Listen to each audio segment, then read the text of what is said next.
So hey and welcome to this new video of learning Java. So in this video we will learn about array or table in Java. So to declare a table or array, first we need to type his data type, for example int, and we need to use bracket. And after that the name of the array, so we'll name it for example new array, so equal to new int with the bracket. So this is how we can declare new array, and here we need to specify the number of elements that this array will have. So for example let's type just 3. So here we have an integer or array of integer that has three for example column or three variable in it. So the same thing also if you want to declare double, so you just go here double, and here also the same thing, and same thing also for string. So string in here, and here also we need to type string.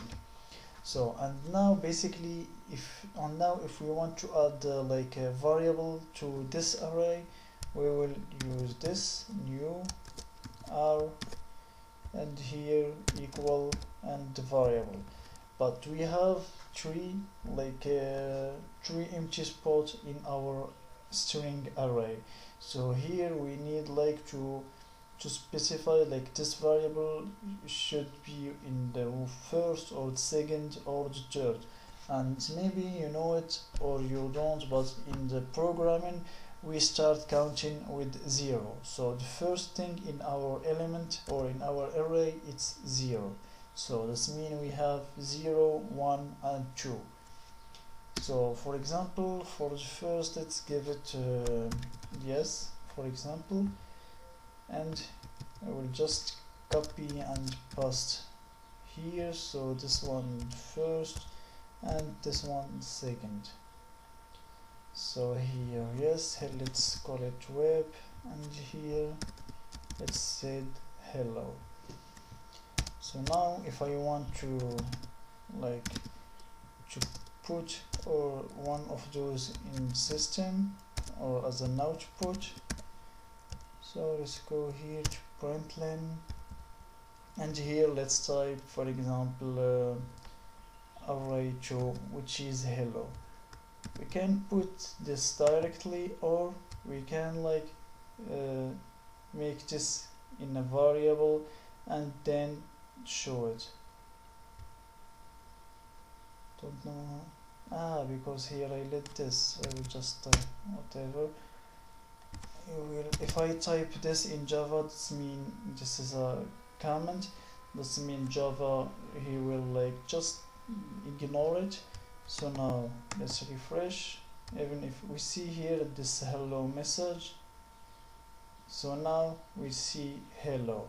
But now let's comment this also and see what we will have now.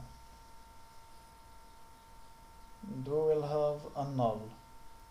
Why is that? Because see here null. Why is that? Because here we said Java that this array has 3 elements, and here in the last element we didn't put anything, that means null.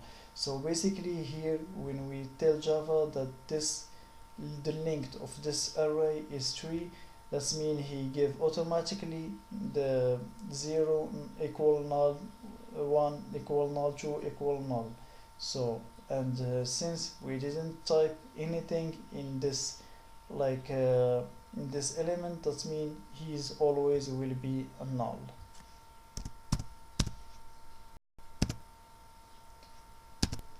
And there is another way how we can declare an array.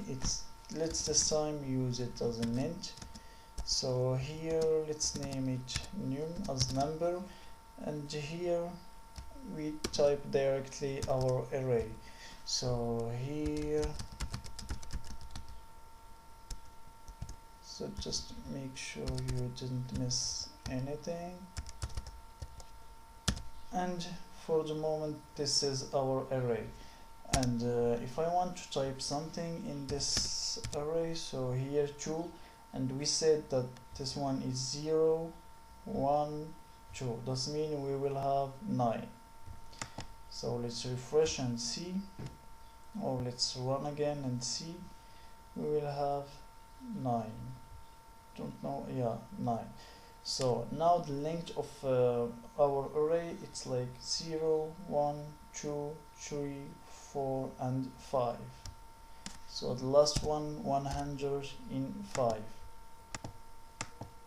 You can also put like the same thing for the string if you want to do it like that, but make sure like to use it. I will show you here quickly, like this.